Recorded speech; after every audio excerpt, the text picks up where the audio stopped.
So Donald Trump has delivered the second blow to the pro-Israeli lobby within a week. And this man hasn't even become a president. He hasn't taken office yet. First, he forced bloodthirsty terrorist Benjamin Netanyahu to accept a ceasefire deal in Gaza against his desire. And now, the new US president has decided to use his executive powers to reverse the ban on TikTok, a ban that the US Congress imposed and the Supreme Court upheld. The Chinese company ByteDance had already pulled the plug on its US operations as TikTok became inaccessible to 170 million users in the US from Saturday.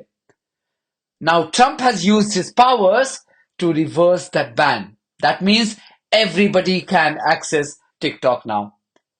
Trump wrote on his social media platform Truth Social, and I quote, "I'm asking companies not to let TikTok stay dark. I will issue an executive order on Monday to extend the period of time before the law's prohibitions take effect so that we can make a deal to protect our national security. The order will also confirm that there will be no liability for any company that helped keep TikTok from going dark before my order. Americans deserve to see our exciting inauguration on Monday, as well as other events and conversations." End quote. The decision to initiate a ban on TikTok was led by pro-Israel Zionist Jonathan Greenblatt, who heads Anti-Defamation League. Let's look at the chronology. And this is very important. Israel launched its genocidal campaign on Gaza on 8th of October 2023 with the blessings of the US, the UK, the EU, Canada, and Australia, among others.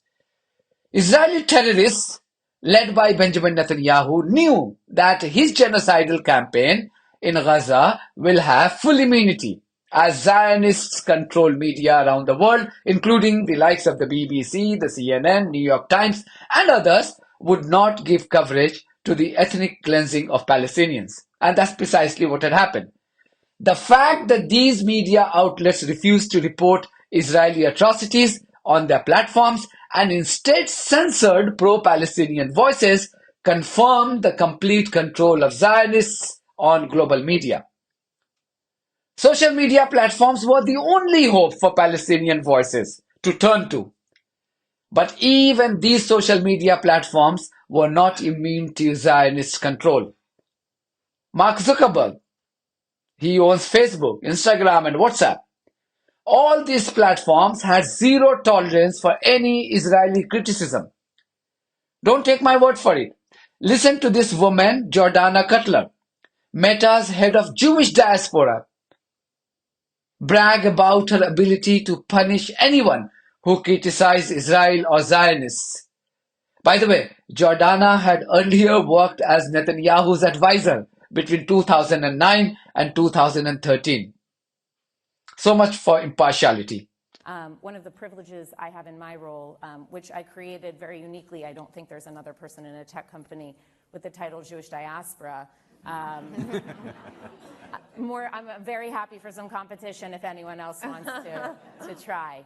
But one of the privileges I get in that job is to really sit with Jewish communities around the world and think about how can I empower what they're saying on a local level and figure out how we can, on a global platform, find answers to that. And some of that is definitely working on those content issues that you mentioned earlier about removing content that is hate speech or targeting Jews or things that make Jewish people feel unsafe. And we spend a lot of time working with partners around the world to make sure we're getting it right, whether having things like Holocaust denial and distortion not allowed on our platforms, having a very nuanced policy on not allowing even harmful stereotypes of saying Jews run the world called out as hate speech, always looking at code words like you mentioned earlier and making sure to update our policy. So we spend a lot of time on that, and I think it's important just to mention that.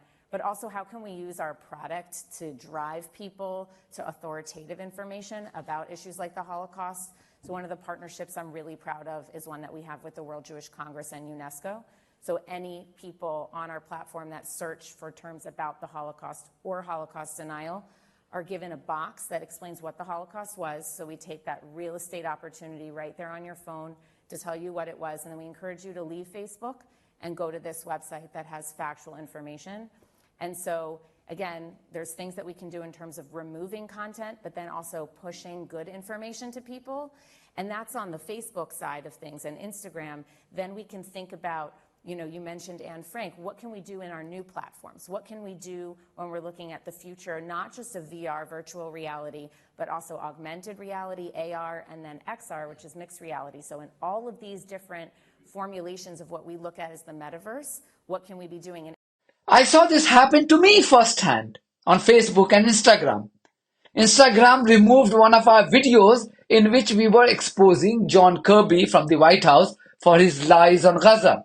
Then the reach of our videos criticizing the US government and the UK government for their support to Israel's genocidal campaign was severely restricted. Now let's talk about X or Twitter. Twitter or X is owned by newly converted Zionist Elon Musk, who did everything in his capacity to restrict the reach of content against Israel. He even suspended or banned users with significantly large followers for criticizing Israel. More recently, Musk removed the blue badge of several high-profile anti-Israeli users, including Stu Peters, even though they were paying monthly subscriptions for that blue badges. Why was that blue badge important? That's because Twitter algorithm is designed in such a way that it amplifies content posted by users with blue badges. No blue badge means less reach for posts criticizing Israel.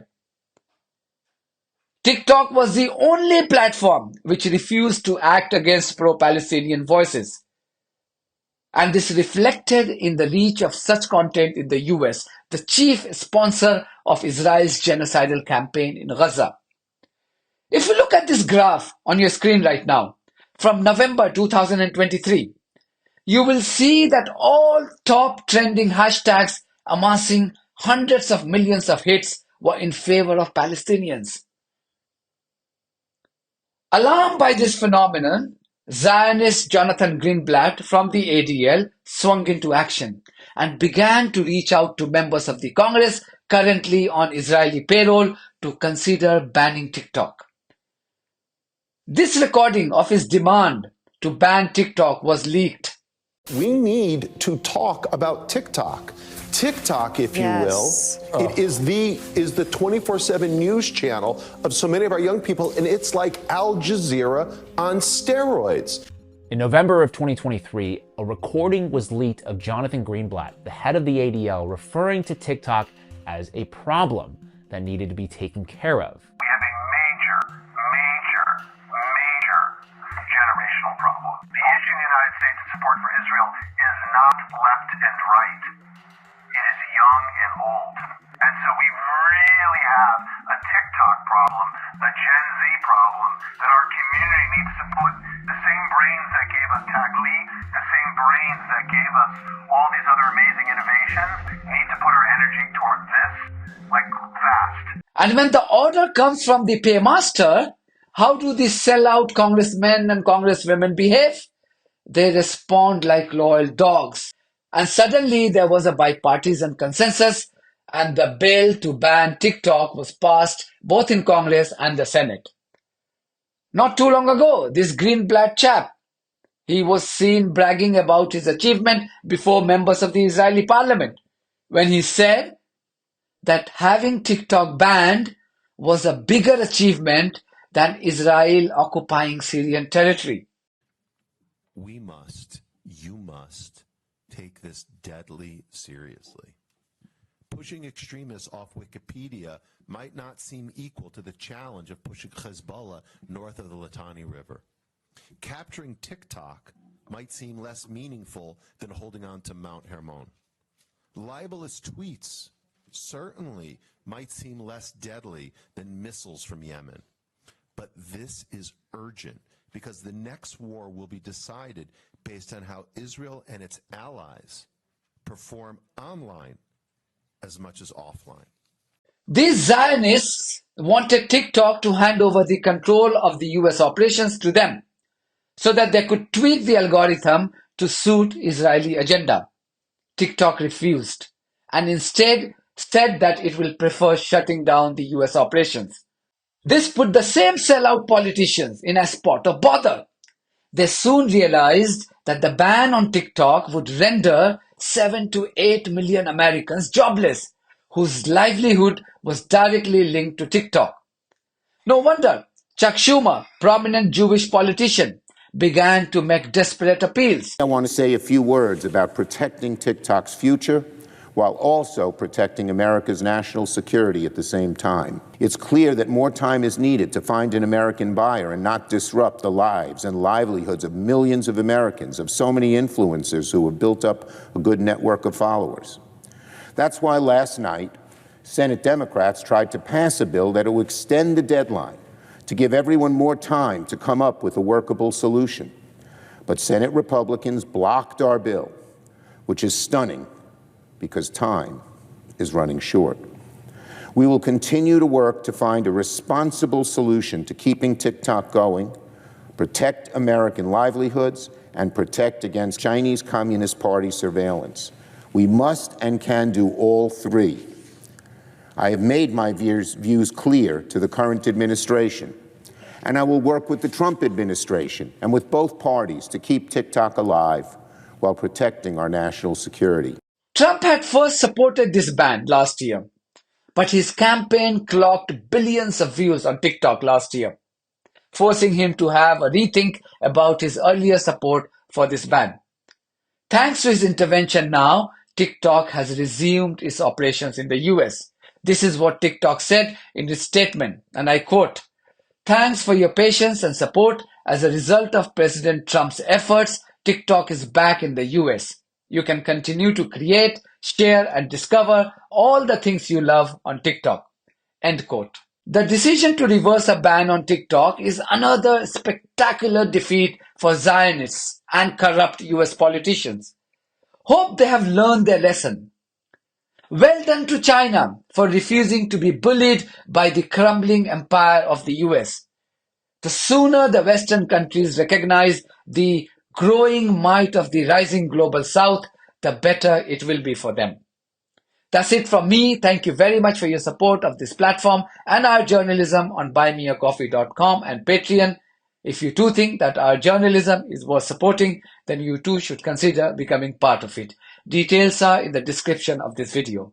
In the meantime, if you haven't subscribed to my channel, please do so, because that's one of the many ways you can support independent journalism.